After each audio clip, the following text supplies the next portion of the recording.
Smooth 98.1 Lagos, Nigeria world. Here we are, 30 minutes gone past 7 o'clock for a brand new week. This is the first freshly pressed 981 of the week. So make sure you are joining us up on youtube.com/smooth 981 FM Lagos so you can join the conversation by using the comments on that live stream. You can also use the hashtag freshlypressed981 up on Twitter where we are at smooth 981 FM. And if you'd like to tag my analyst for the day, Mr. C, he is at Moncio C. 3 E's after that C, and you can find that up on Twitter as well. We are also going to be taking your WhatsApp messages on 0809 440 So there you have it, the three different platforms you can contact us for to join the conversation for the next 30 minutes. Mr. C, good morning and welcome to a new week. Good morning, Shopper. Good morning, Lagos. I hope everyone had a good weekend. Well, I had a fantastic weekend, thank you, and I hope you did too. So, people, should we get into what is happening on the Nigerian front? And if we go by the United States, perhaps nothing great, but it's all right. Let's go from the Nigerian point of view and see what we have to say about this. Now, from the Punch newspaper, I'm actually going to take the first two stories and kind of jam them together because they go together like, rice and stew. From the Punch newspaper, U.S. alerts of terrorist attacks in Nigeria's capital. Abuja, and this alert was released by the U.S. Embassy in Abuja on Sunday, which talked about an elevated risk of terror attacks in the country, specifically in Abuja. But according to the DSS, is just another Sunday from the Daily Trust terror threat. DSS calls for calm, says nothing new in U.S. warning. Mr. C, I'd love to get your take on this. Okay, thank you, Shopper. So the U.S. the U.S. has once again warned or advised its citizens who live in Abuja specifically to be very careful as they received reports of elevated terror risks in the Federal Capital Territory. And I've also said that they're going to be offering reduced services as well. Yes, and the embassy has said that, and they're advising their citizens to be very careful and avoid non-essential travel. Now, this is ostensibly based on their information-driven intelligence. It didn't fall from the sky. Mm-hmm. But trust our guys here, who say it's along the same lines of previous notices and there's nothing to be afraid of. Ada, why do you say it like that? Because guess what? We have heard these notices from the U.S. Embassy before, and the DSS has come out. They too have access to information, do they not? They do, but let's be realistic. Are we truly suggesting that the DSS has access to more information, higher quality than that of the US? Certainly not. It is their country. Why not? You'll be shocked at the ability and the reach of the United States. I'm not shocked at anything regarding the ability and reach of the United States. They have been known in many countries to topple governments that were looking to nationalize their infrastructure and other things. But moving away from the United States, let's focus on Nigeria. So, why do terrorists seek to attack people? They're looking for headlines. They're looking to make negative points, strike fear into the hearts and minds of the people. That's the only aim. Then also to bring to bear their form of justice, their form of understanding of law. Mm-hmm. Now, to do that, they need a lot of soft targets. Now, what do I mean by soft targets? Public places, cinemas, shopping malls, to some extent airports, schools, religious buildings, churches, mosques, the like. Mm-hmm. These are soft targets because security levels there are usually quite reduced or almost non-existent. Now, with reports like this, the security levels get heightened. It then becomes a lot harder to do that. So yes, the DSS is correct in saying that this is not the first sort of notice that has been issued by the United States. However, I'm not so certain that they should just say it's business as usual, continue with your business. But they're not saying that it's business as usual. What they have said is, and I think it is what they should say in terms of they are working with other law enforcement agencies and information agencies and whatnot in order to make sure that we can go about our business as usual. So, Shokwe, isn't that what they're saying? So, Shokwe, I agree with you that that is what was communicated on paper. Now, to reassure Nigerians that they are indeed taking the job of protecting Nigerians and preventing to the barest minimum, not preventing at all, terrorist attacks. They must go beyond statements. I do not doubt the ability of the DSS or their competence to do their work. Neither do I. Now, however, we have noticed certain incidents that we truly wished had never happened.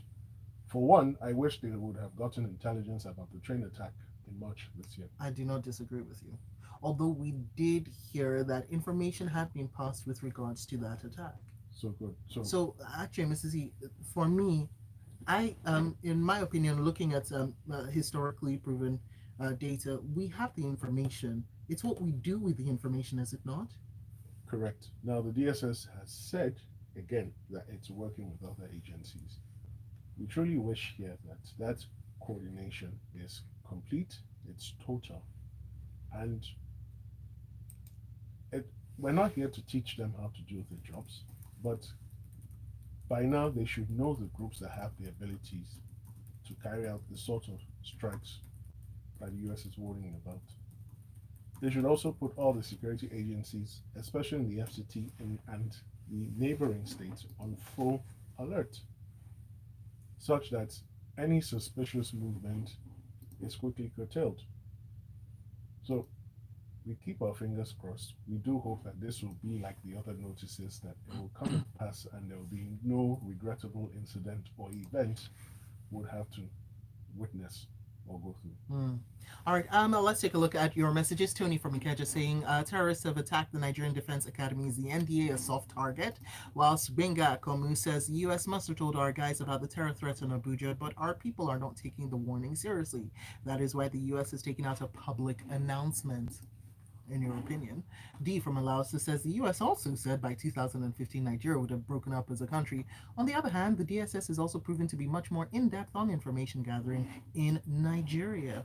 Whilst Nero Cello from Ogudu says the warning is not new and our government will turn a blind eye as always. Do you believe they do that? Interesting.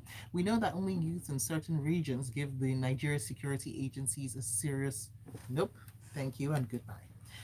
Let's have a look at our next article. It comes in from the Punch. Federal government subsidy spending to hit 11 trillion naira in 2023. Now, this is talking about from when the current administration came into the to the helm of government in 2015 till May 2023, and this is according to data that was obtained from the Nigerian National Petroleum Company Limited and the Nigeria Extractive Industries Transparency Initiative, with figures kind of showing how we started off at 316.7 billion naira in 2015 and then suddenly jumped into trillions in 2021. Thank you, Shakwa. So the more we look at this subsidy spending and the more I look at it, the more confused I get. Now, What's confusing? there are a number of things that are quite confusing. One is, what is the exact figure required to satisfy daily demand, given the fact that we cannot refill our tanks every day completely? That's the first question. Now, between May 29th, 2015 and today, or Friday last week, we spent 6.88 trillion naira on fuel subsidy. That is a period of 89 months. So, when you asked that question, I had to go and look it up because I remember that we had heard about how much we had heard from the Nigerian Midstream and Downstream Petroleum Regulatory Authority about just how much our daily consumption is. And it's a figure that we've spoken about here on Freshly Pressed, right? A figure that I've seen you shaking your head at before. But let me just put this out there, right? The agency said that Nigeria consumes, this was back in last month, September, that Nigeria consumes 66.8 million liters of petrol daily. All right. So that is the official figure that we can make our calculations based on. Okay, Shakman. So I'm going to quickly touch that. Okay. 66 million liters is 2,000 trucks moving up and down Nigeria every single day because the pipelines, for whatever reason, are not working. Nigerians, do you see 2,000 trucks moving anywhere every day? I don't see trucks. You see trucks? How many? Because each truck takes about 33,000 liters. So 2,000 of them. So you should see 2,000 going to deliver. You should see 2,000 coming back empty, because that's what they claim is consumed every single day. Now, this government is leaving office May 29th next year. Mhm. That is a period of 7 months. Recall I had said we've spent 6.88 trillion in 89 months, right? In the next 7 months, we're going to spend 4.08 trillion. How does that make any sense? Wow. Yes, they will say crude oil is averaging between $90 to $100 per barrel, but it still simply does not add up. Then you go to the sums. $2.9 billion has been voted for rehabilitation of the four existing state-owned refineries. As we speak today, none is ready. None. There are four of them. None ready. Were you supposed to come on by December? Is it not Next year, 2023? 23. So, So we're looking forward to December 2023. then it gets worse. The Honorable Minister for Finance, was addressing the House of Representatives and suggesting that the sum of 6.72 trillion will be budgeted to maintain the fuel subsidy until December 2023. When it was pointed out that you're leaving office in May, she then said 3.3 trillion from January to June. Now remember, 4.08 is for the next 7 months. So ostensibly for November and December, we're doing about 1.5 trillion naira. How does that make any sense? Mr. C, are you accusing the government of doing magic maths? There's more to this than meets the eye. So what you find here is there's magic going on at the crude oil end where it's being blatantly stolen, and there's magic going on at the refined end where the figures simply do not add up. Our reality does not justify the figures being bandied around and upon which the subsidy is based.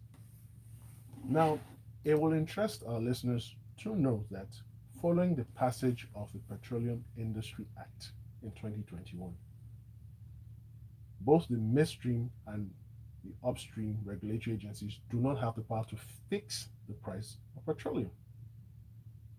It is simply illegal. Right. So, on what basis are you fixing the price? To why is NMPC, a company that is now designed to make profits, doing under recovery or subsidy payments, as you call it? So, there's a lot of smoke in this area. It's not making sense. The figures simply are not adding up, and more questions need to be asked. Greater searchlight has to be beamed into this space, and it's interesting what the candidates of the two major parties have said concerning this space. They both said that they will remove the subsidy, but one party says it will be immediate, the other party says it will be phased.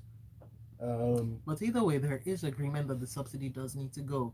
Not from this current administration, well, although they said, we know what they said, but it would have been great if they did rather than say. But now we're looking for the action to come in the second half of next year. Well, depending on which candidate comes in. Correct. But we need to avert a looming impending fiscal crisis. And the only way to do it is to liberalize the price of petroleum, make it subject to the laws of demand and supply. Well, Mr. C, we'll see if we can meet up there in a bit. But we've got to go on now. I've got more for you here on Freshly Pressed. Let's take a look at the next article, which comes in from hold on one second, there we go, from The Nation. And now we're looking at airfare because it's going up. According to the National Bureau of Statistics, airfare rises by 96.87% in 1 year. Going into the article from The Nation, the year is between September 2021 and September 2022, and this was according to the federal government agency's document Transport Fare Watch, and it said that airfare rose by about from about 36,920, let's round it up to 923 naira in September 2021 to 72,690 naira and 54 kobo in September of this year, and that equates to a percentage rise of 96.87%. Mr. C, Correct. mind blown. Correct. So, Shopper, we must note some things. Within the period under contemplation, Mm-hmm. the price per liter of jet fuel went up by almost more than 100%. It was about retailing about 250, 219 naira per liter, if I'm correct, and it got up to as high as 700. And we do recall that at some point the airline operators of Nigeria were asking for some sort of government intervention, and They too felt the need for a subsidy so and that they could provide service. and in addition they asked for licenses to be able to bring in jet fuel themselves. Mm-hmm. So it's no surprise that And an agreement was made in which they would get their jet fuel at a subsidized rate for a certain amount of liters until those licenses were able to be put in effect. correct. So it's no surprise that airfares have gone up tremendously. Now, what has also fueled the rise in prices is the general state of insecurity on our roads. Every day we hear stories. And rails. So, yeah, road and rails. So, on the roads, every day we hear stories of people we know or people we're connected to in one form or the other being attacked on the roads, either being robbed, being injured, being assaulted, or being actually kidnapped. So people are trying to avoid all of these traditional routes Mm. and focusing on flying by air. Now, what does that mean? There's more pressure, there's more demand for seats. Meanwhile, you also have inflation contributing because the real value of the naira continues to fall. The parts needed to maintain these airplanes are gotten outside the country and they're priced in US dollars. Then you then throw in the difficulty of obtaining foreign exchange at the official rate and having to resort to the black market or the parallel market to get the funds. Mm. And then you have this very volatile mix of high prices, and there's no indication that it's going to stop in the near short term or medium term. So this is the big question for the government and the airline operators together. They need to put heads together because the airlines need to stay afloat. And I understand that they're seeing reduced traffic because obviously people can't, not everyone can afford to pay these high prices. Yes, when I learned of the term demand destruction, it made so much sense. And we must remember these airlines employ Nigerians Mm. who pay taxes. Mm-hmm. So the more airlines fail, the more Nigerians will be thrown into the labor market, and it has a spiral effect. So it's something they need to sit on. And if you read the story further, you notice that prices of even road travels from state to state have increased. So it speaks to the general state of the country, speaks to the real effect of inflation upon Nigerians and how this government in its last days should work better at making life easy for Nigerians. And it also shows the candidates of the various parties the extent of the work that is waiting for them. Mm. All right, let's look at some more of your messages. Do remember you can go over to the YouTube live stream and leave a comment up there. You can also use the hashtag freshlypressed981 on Twitter, where we're monitoring it, and you can tag us at smooth981fm. And you can also send WhatsApp messages in to 0809 440 Taking this one in, Dami from Ikeja says the Speaker of the House of Representatives said there were 44 reports about the Kuje prison break, but of course people were sleeping on the job. Idima Pusa from Surulere says, wow, at this point it's only divine intervention that will bail us out of the fuel subsidy palaver that Nigeria is now in. We're not refining the abundant crude oil we've been blessed with, and that is a big shame. Why not spend the subsidy money on building refineries? Idima Pusa asks. And Tayo says, I think the capacity of the storage tanks at each fueling station is more important in the arguments than the capacity of each tanker, unless the capacities are equal. Keep on sending your messages in as we get into the next articles, our next few stories.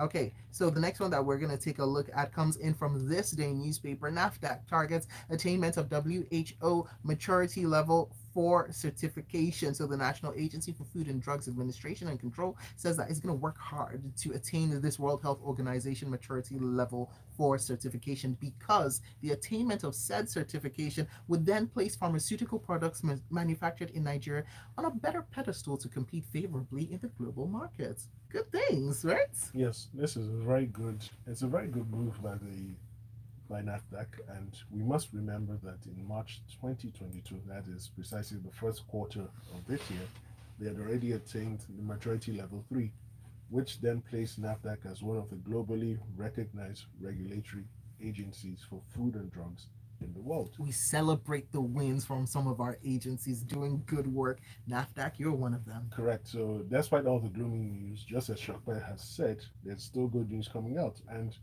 we must remember that NAFDAC has been one of the few government agencies that has consistently been getting better and better with time.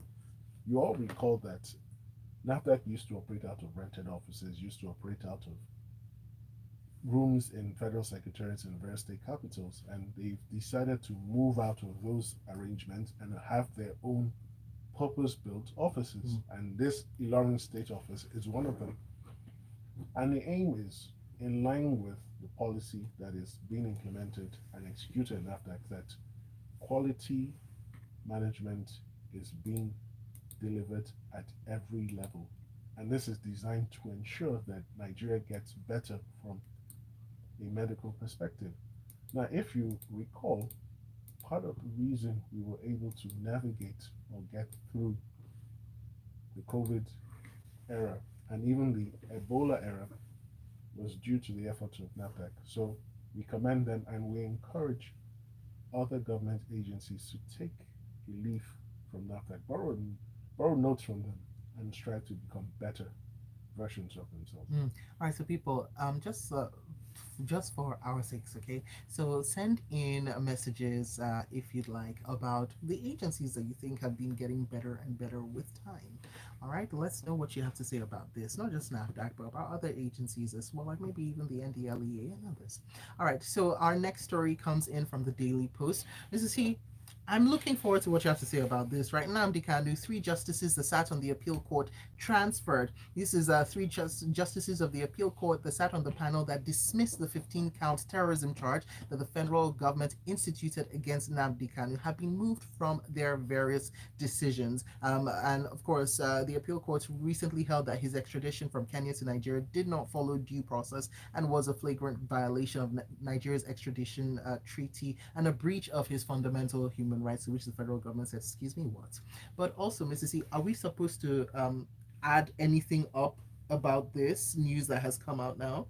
Okay, thank you, Shopper. So the headline is designed deliberately to be sensational. Mm-hmm. Now, what is correct is every new legal year, there's generally a reshuffling and reposting of justices to various divisions in the Court of Appeal. This is not new, and I believe that this is in line with the conventional practice. Now, why I say this is mischievous. Surely they were not the only justices moved. There were others moved, certainly. To tie it to the judgment that was delivered is just reaching in speculation. There are no facts to support this contention that they were posted on the back of the judgment that was given. Yes, of course, the judgment embarrassed the federal government, but there's nothing to suggest that the Court of Appeal is not independent and that the president of the Court of Appeal did not take this decision independently. So let's stop reaching, let's stop speculating. It's traditional for these justices to be moved from division to division. And I dare say that even Honorable Justice Ade Fokpe Okoje has been moved several times amongst the divisions. At some point, she was in Kaduna. So it's normal for them to be moved from division to division. Let's not read anything extra into this story unless new evidence or new material comes into the public domain. All right, and we'll move on quickly so that we can get these next couple of stories in, or at least let's focus on this one for a bit. From the nation, federal government evacuates 542 stranded Nigerians from the UAE, the United Arab Emirates. The evacuees arrived at the Nnamdi Ezekwe International Airport in Abuja yesterday at 4:29 in the morning. And really, let's just take a look at what's happening between the UAE and Nigeria right now, and the fact that it's affecting people who are flying there and who are in there. Okay, so Shopper, we need to go back and understand how we got here. Some point last year, and I dare say even some parts of this year, we were treated to very disturbing videos of cultists, presumably of Nigerian origin, fighting, killing, and maiming themselves on the streets of UAE, especially in Sharjah. Now, of course, the UAE authorities were not exactly fond of that, and they've made several arrests, and I understand some of those individuals are standing trial. Some have been convicted. Now, in all of this, I'm not sure, I don't recall reading what the federal government's response to those barbaric, gory videos was. If they did put out a response, then I must have missed it. Now, the UAE started taking certain steps. If you're a young Nigerian below 40 and you're traveling alone, you're likely to get a visa. Then they stopped renewing work permits of people whose permits had expired.